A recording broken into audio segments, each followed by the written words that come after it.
so a Republican senator in Richmond, whom I will not identify further, I was sitting with him in his office, and he said to me, "So for example, what could you ever do with a sociology degree?" And I thought to myself, run a major university?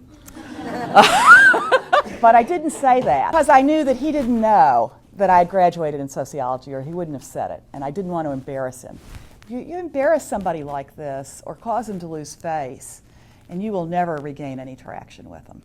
So what I did instead was I talked about what's in a sociology major, like a statistics course and a methods course, and how my experience had been that students were able to use these to scaffold themselves into other jobs. How many of you have parents who are really worried that you're in a sociology major or thinking about it? Yes, okay. This doesn't surprise me. I sort of knew that that was what was going on. And I understand it. It's one of the reasons I offered the course, right? So when students are better equipped knowing what the labor market would look like when they leave, I think that they relax a little bit about how hard it will be to find a job and about whether they all have to go to McIntyre to find a job, which of course is not possible. So sociology, like the other liberal arts majors, has some great advantages but also some disadvantages in going into the labor market.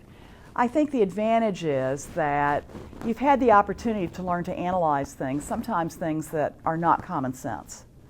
That's a big thing sociologists do, is that we look at something that's a common sense assumption and we try to debunk it. So you've probably had some experience at that in your classes. Ideally, you've become a pretty good communicator and you've learned how to write.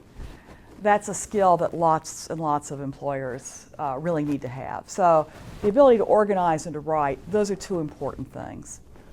Probably you've also had at least some kind of experience that translates into some management skills. So you may have been an officer in a student club or been a treasurer and been responsible for money for some student organization. Or you may have done other things here that would show that you've got the ability to work with people and that you would be a good employee for that reason. Now the downside is that there is practically no employer who comes here to Grounds and says, "I'm looking for a sociology major." Okay? Your employer won't always come looking for you. Sometimes you have to go looking for the employer. And I also encourage you to be open to some non-traditional places in looking for employment. So the other book I had my class read, it's called The New Geography of Jobs, which is written by a labor economist at Berkeley. And what he talks about is, as the economy has evolved, some of the old hotspots for jobs have cooled off and new hotspots have appeared, reflecting the cluster of employers in those areas. So one that might not have ever crossed your radar is Des Moines, Iowa. So Des Moines' unemployment rate for college graduates is about 3.2%. And a lot of employers there are looking for college graduates to hire. Why?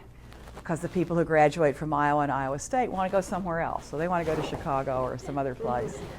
And so that leaves Des Moines with not a lot to pick from, but they do try to make the job pretty attractive.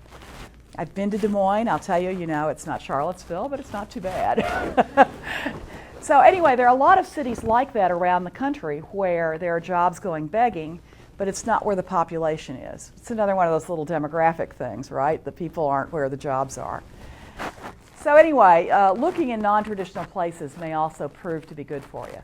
And by the way, just this task of getting yourself organized and going out to look in a systematic way for your future employer is actually in itself something that speaks well for you and can demonstrate to an employer that you do know how to tackle a big task and be successful at it.